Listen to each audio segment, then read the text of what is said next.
Hi, I'm Danny from Portan.org and we are in Western Germany to drive this, the all-new Honda Civic Type R.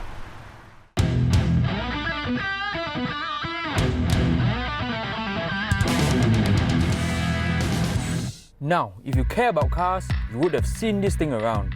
You would have read about it, you would have clicked on countless pictures of it, or even watched videos of it lapping the Nürburgring. Some might have even dreamt of it. And that's normal because this is a new Civic Type R. But this time around, it's a little bit different. This is a global Civic Type R like the 10th generation Civic that it's based on. What this means is that there will not be a Euro-specific Type R hatchback or a Japan-only JDM Civic Type R sedan like the one we had in Malaysia. Even America gets in on the fun this time. They will get a Type R to sit above the Civic Si for the first time ever.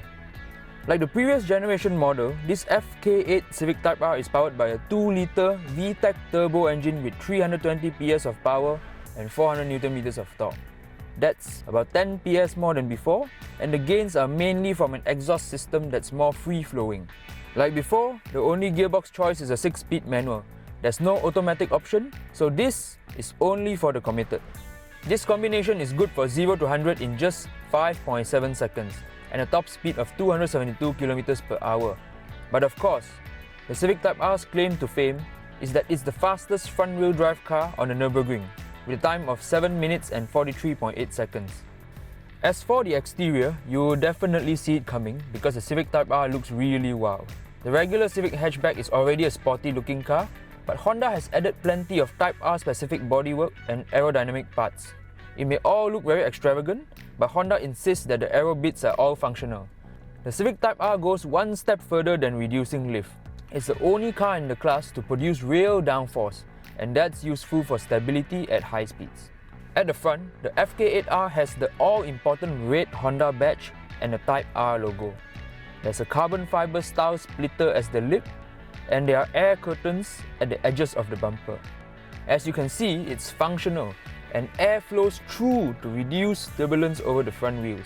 There's also an air scoop on the aluminium bonnet.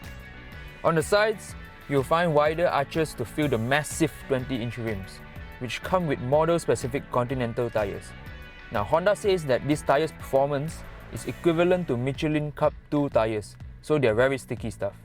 There's also this long vertical vent along the front fender and side skirts with flicks that match the front splitter.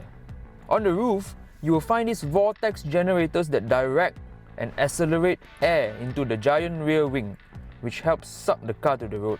The triple exhaust layout is also not for show.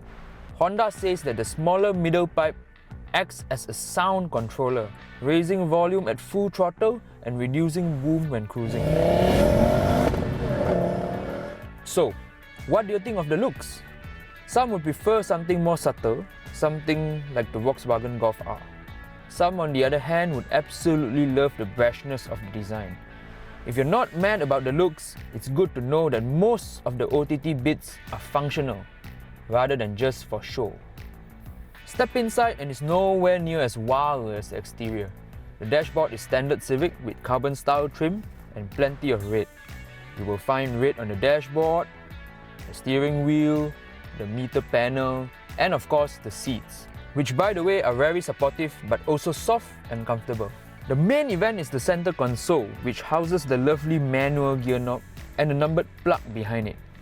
Next to that is a drive mode switch, where you can alter the behavior of the car. The Civic Type R starts off in Sport mode as default, but you can change it to the new Comfort mode for a softer ride and less sensitive controls. On the track, you want the Plus R mode, which puts the active dampers, steering and throttle in the sportiest settings. But on the road, we think that Sport mode is good for most of the time. Now, this is the second turbocharged Civic Type R after the FK2, but it is the first time we're trying one out. To drive, those high-revving naturally aspirated engines that were central to the character of the Type Rs we love, they're gone. And fans will have to accept that this is the age of the turbo. This paradigm shift might be too much for some, but the amazing performance on tap might win you over. After a hint of lag, the Civic Type R pushes ahead with a kind of force that seems alien in a Type R. That's turbo for you, but surprisingly, it really comes alive from the mid-range onwards. and it's more peaky in character than some modern turbo engines out there. It's not quite like VTEC kicking in, but you want to rev out this turbo engine for sure. Yes, there's no top-end climax like before, but you can't have both high and low-end thrust at the same time. One Honda signature has remained intact. For me, Honda manuals have the best shift feel in town, and it's the same here. The throw is short and precise, and there's a nice mechanical feel through the gate that you never get tired of, especially if you're a manual fan. And there's rev match blipping here as well, so you don't have to heel and toe when downshifting. The thing that surprised us the most is the Civic Type R's ride comfort. Yes, there's now such a thing as a Civic Type R that rides well. Our drive started out on the cobbled roads of Dresden city, roads that would have made FD2 Civic Type R passengers cry for help. The FK8 on 20-inch rims and rubber band tyres soaked it all up, and we didn't even have to use comfort mode. There's no choppiness on the highway too. The Autobahn is smoother than our highways, but this is miles more comfortable than the previous Type R Honda Malaysia sold.